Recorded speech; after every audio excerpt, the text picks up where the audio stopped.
चर्चा युक्त सुरू होती, तुमच्या अनेक मागण्या होत्या, मागण्या पूर्ण झाल्या का आणि तुम्ही समाधानी आहात?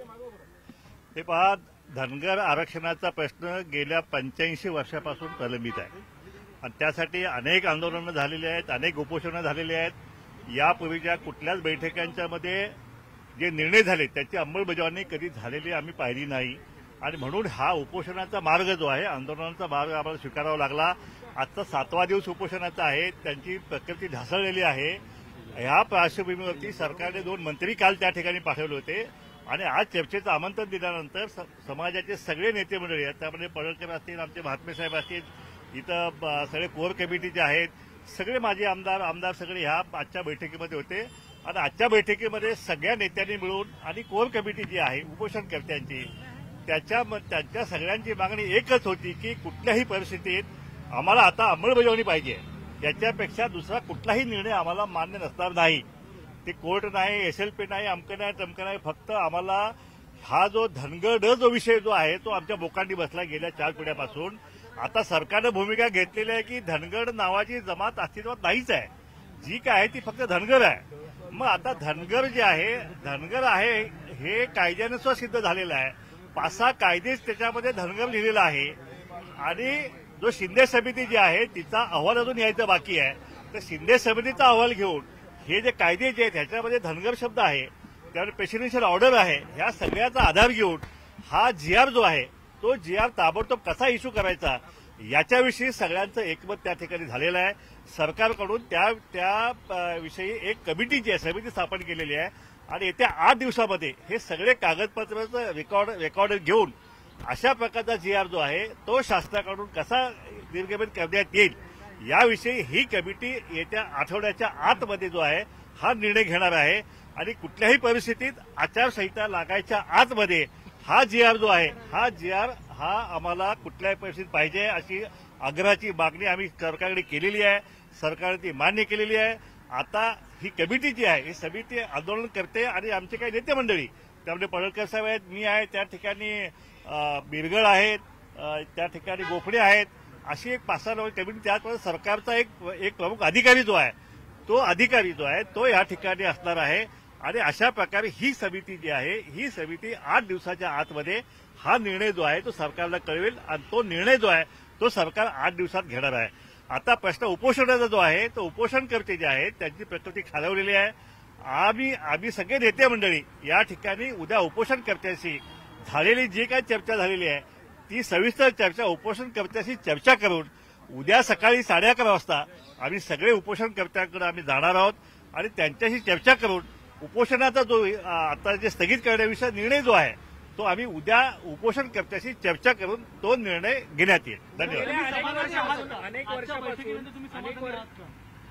हे पहा, आजच्या बैठकीमध्ये मी एकटाच नाही तर आमचे सगळे नेते मंडळी जे आहेत ते सगळे नेते मंडळी जे आहेत ते सकारात्मक बैठक झाली म्हणून समाधान आहेत, पण जोपर्यंत जीआर निघत नाही तोपर्यंत आमचं समाधान होणार नाही। बैठक समाधान झालेली आहे, त्याचा निर्णय आम्ही उद्या करत आहोत। त्याचा आम्ही निर्णय कसा आंदोलन पुढे ढकलायचं कसं करायचं त्या बाबतीत निर्णय जो आहे तो उद्या सकाळी आमचा येईल। आता पडळकर साहेब बोलतील। पडळकरजी, गेल्या अनेक वर्षापासून शासनाकडून अशा पद्धतीची आश्वासनं देण्यात आलेली आहेत, पुन्हा एकदा नवीन समित्या गठीत करण्यात आलेल्या आहेत, याबाबत प्रश्न मार्गी लागेल असं वाटतं? हा विषय नीटपणे महाराष्ट्रातील धनगर समाजामध्ये गेला पाहिजे। पंढरपूरमध्ये माऊली हळणवर, दीपक बोराडे, गणेश केसकर, योगेश धरम, यशवंत गायके आणि विजय तमनर आणि लातूरमध्ये माननीय हजारे, चंद्रकांत हजारे आणि गोळेकर हे गेल्या 7 दिवसापासून उपोषणाला बसलेले आहेत। राज्य सरकारनं काल दखल घेऊन राज्याचे सिनियर मंत्री माननीय चंद्रकांतदादा पाटील, दुसरे सिनियर मोस्ट मंत्री माननीय शंभूराज देसाई, माननीय प्रकाश अण्णा, समाजाचे नेते यांनी काल उपोषणकर्त्यांची भेट घेतली। उपोषणकर्त्यांचं म्हणणं काय आहे की तुम्ही तात्काळ जीआर काढा। राज्य सरकारनं मान्य केलंय, हायकोर्टामध्ये राज्य सरकारनं शपथपत्रावरती सांगितलं की या राज्यामध्ये धनगर नावाची जमात अस्तित्वात नाही, आहे ते धनगर आहेत। जर राज्य सरकार मान्य करतोय धनगर राज्यामध्ये अस्तित्वात नाहीत तर आमच्या सगळ्या शिष्टमंडळाचं आमच्या नेते मंडळींचं आणि उपोषणकर्त्यांचं सरकारकडे म्हणणं असं होतं की तुम्ही GR काढा, आणि GR वरती आम्ही सगळेजण अडून बसलो. माननीय मुख्यमंत्री महोदय, माननीय शंभूराजे देसाई साहेब आणि या सगळ्या खात्याचे सचिव या बैठकीला उपस्थित होते, आणि त्यामध्ये महत्वाचे होते विधी व न्याय खात्याचे सचिव आणि आदिवासी मंत्रालयाचे सचिव. तर त्यांचं म्हणणं असं होतं की GR काढता येत नाही, असं म्हणणं कुणाचं आहे? सचिवांचं. आमचे मधू शिंदे साहेब यांनी भूमिका मांडली, गोपणे साहेब आहेत, प्रकाश अण्णा आहेत, महात्मे साहेब आहेत, वडकुते साहेब आहेत, नानासाहेब कोकरे साहेब आहेत, पांडुरंगजी मिरगळ आहेत, माननीय बधे साहेब आहेत, सगळे रुपनवर साहेब.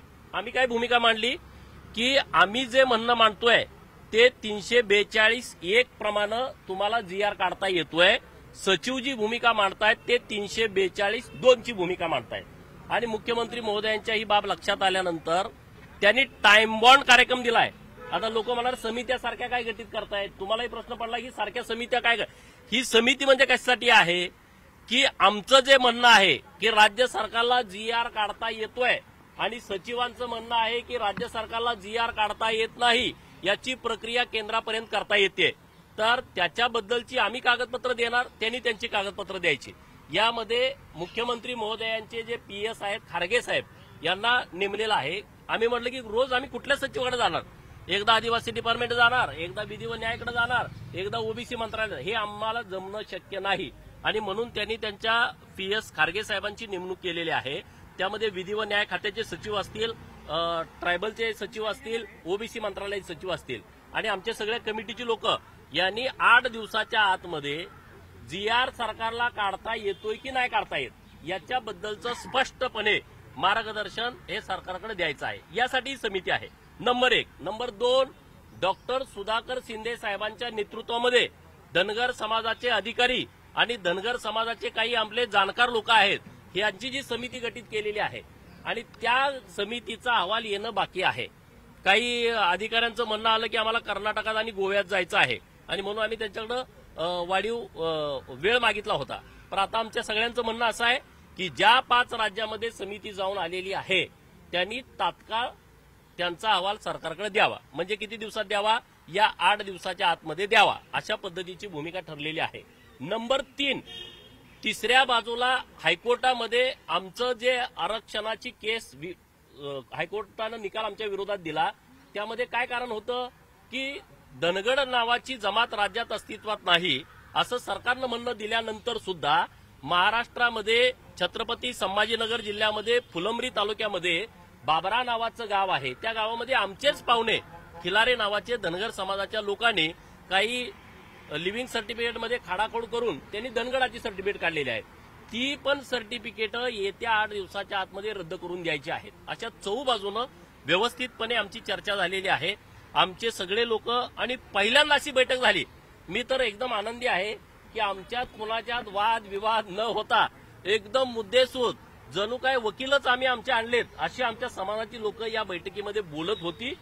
सरकारचे अधिकारी एकदम निरुत्तर झाले. ते कायद्याचे तज्ज्ञ आहेत की आमची लोक कायद्याचे तज्ज्ञ आहेत, अशा पद्धतीची बैठक आज झालेली आहे.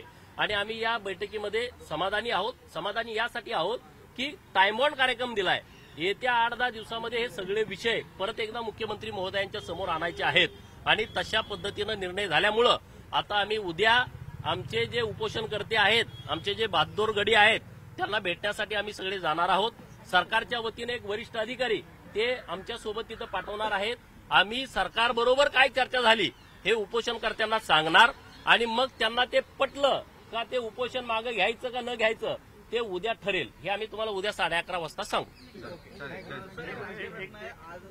सकाळी जी एक व्हिडिओ येते त्याच्यामध्ये असं म्हणतं की नितीन गडकरी आहे तर त्यांना एक ऑफर आल्याचा जो संपूर्णपणे आहे तो विषय आता नका घेऊ. अरे बाबा, मी इतका छोटा कार्यकर्ता आहे आणि आमचा आता समाजाचा विषय आहे. समाजाचा विषय आता हे बघा